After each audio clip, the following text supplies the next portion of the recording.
resulta muy interesante y muy útil para realmente desarrollar la intuición detrás del modelo CAPM, desarrollarlo, derivar la fórmula del CAPM.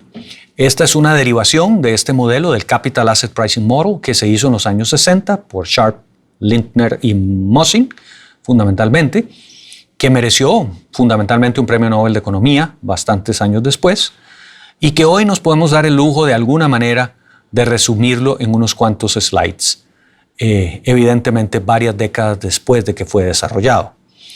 Y esa derivación es especialmente útil porque al hacerlo nos revela todo lo que hay detrás del modelo, nos ayuda a interpretar qué significan cada uno de los elementos del Capital Asset Pricing Model y también nos deja ver y entrever los supuestos sobre los cuales descansa el modelo para que estemos conscientes cuando lo estemos utilizando de los supuestos que estamos haciendo implícitamente muchas veces. ¿Cómo podemos derivar el modelo Capital Asset Pricing Model? Bueno, la forma más sencilla quizás es la siguiente. Imaginémonos una situación de un inversionista, una situación inicial de un cierto inversionista que está que tiene sus fondos invertidos de la siguiente manera. Tiene una proporción muy grande de sus fondos en el mercado financiero todo, ERM.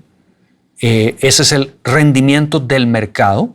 En el mundo CAPM, SM se supone, por lo menos conceptualmente, involucra todas las cosas de valor sobre la faz de la Tierra que se pueden comprar y vender en mercados financieros eficientes. Y pensemos en un inversionista bien diversificado, pues que tiene una proporción muy grande. Aquí B es una proporción bien chiquitita, entonces 1 menos B es una proporción bien grande de sus tenencias, de sus inversiones en ese mercado global de todos esos activos y cosas de valor que existen sobre la faz de la Tierra. Y una proporción pequeñita, B, que puede ser, en teoría debería ser una proporción infinitesimalmente pequeña, de hecho, en un activo que vamos a imaginar que existe en el universo, que le vamos a llamar risk-free, o sea, un activo libre de riesgo. Entonces, la mayor parte del portafolio, por muchísimo, es un índice bien diversificado que refleja todos los activos financieros y cosas de valor que hay sobre la faz de la Tierra y una pequeña proporción en un activo libre de riesgo, que el CAPM, el Capital Asset Pricing Model, presume que existe. Esa es la condición inicial. Y este inversionista, digamos, por alguna razón, desea modificar su portafolio de inversión. Tal vez no está muy contento con el hecho de tener un activo libre de riesgo en su portafolio. Los activos libres de riesgo, como son precisamente libres de riesgo, generan un rendimiento pequeño, muy pequeño.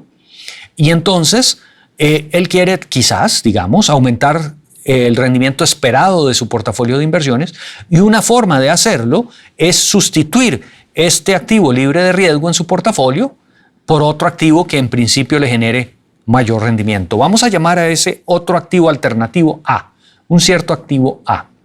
Y entonces el inversionista tiene la posibilidad de moverse en esta dirección, eso es, dejar el activo libre de riesgo por detrás, incorporar un activo llamado A que tiene riesgo en su portafolio de inversión, de manera que su portafolio cambia de la condición inicial a una nueva condición en la que tiene una proporción muy grande de sus inversiones y de sus tenencias, otra vez, en el mercado total de todos los activos y cosas de valor que existen sobre la faz de la Tierra, pero ahora la pequeña proporción ya no está en el activo libre de riesgo, sino que está invertida en ese activo A que acaba de aparecer y que ofrece un rendimiento en principio más alto que el RF.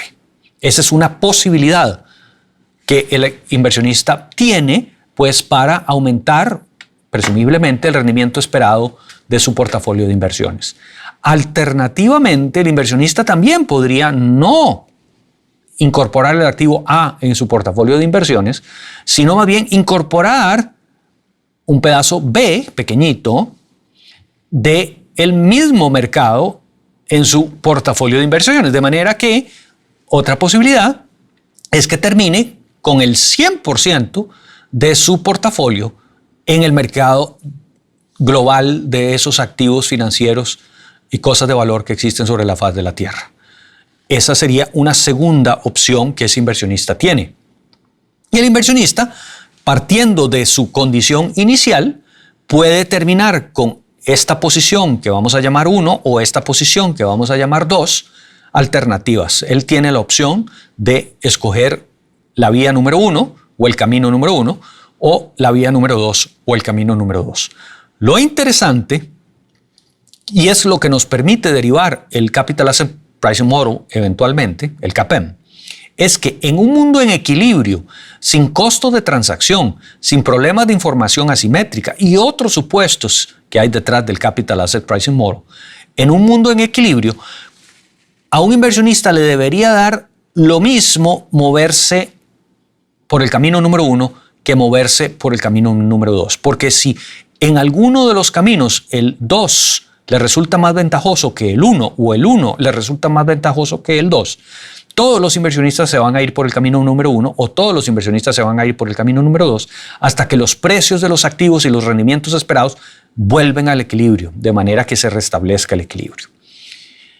¿Y a qué nos referimos con equilibrio en este esquema? Bueno, cuando nos movemos por la ruta número 1, sabemos que vamos a obtener un cambio en el rendimiento esperado, que aquí estoy denominando delta, cambio en el rendimiento si seguimos la ruta número 1, de ahí el subíndice 1, en el rendimiento esperado. Esta E, lo que representa acá, es el operador de esperanza matemática, donde estaríamos obteniendo un rendimiento esperado que presumiblemente es mayor que 0, porque estamos dejando el activo libre de riesgo por detrás, que se supone rinde poquito, y estamos incorporando un activo riesgoso, que en principio rinde un poquito más, precisamente porque es riesgoso, de manera que esperamos que el delta en el rendimiento esperado, o sea, el cambio en el rendimiento esperado, sea positivo. Pero al mismo tiempo, al dejar el activo libre de riesgo detrás y movernos en la dirección número 1 e incorporar un activo riesgoso que estamos denominando A, en ese mismo momento está cambiando el riesgo del portafolio. Riesgo del portafolio que aquí estamos midiendo por la varianza del portafolio, sigma cuadrado, que es normalmente la nomenclatura que utilizamos para varianzas. Subíndice 1 significa si seguimos la ruta número 1. Esperamos que la varianza del portafolio, o sea, el riesgo del portafolio, también aumente si nos movemos de la condición inicial al portafolio que denominamos 1. Va a variar el rendimiento esperado, pero también va a variar el riesgo esperado. Lo mismo sucede si nos vamos por la ruta número 2, por el camino número 2. Vamos a tener una variación en rendimiento esperado, que esperamos sea positivo, pero también una variación en riesgo esperado. Y el punto central es que en equilibrio, el rendimiento extra por unidad de riesgo, si sigo la ruta número 1, debe ser igual al rendimiento extra por unidad de riesgo si sigo la ruta número 2, porque si no, no hay equilibrio.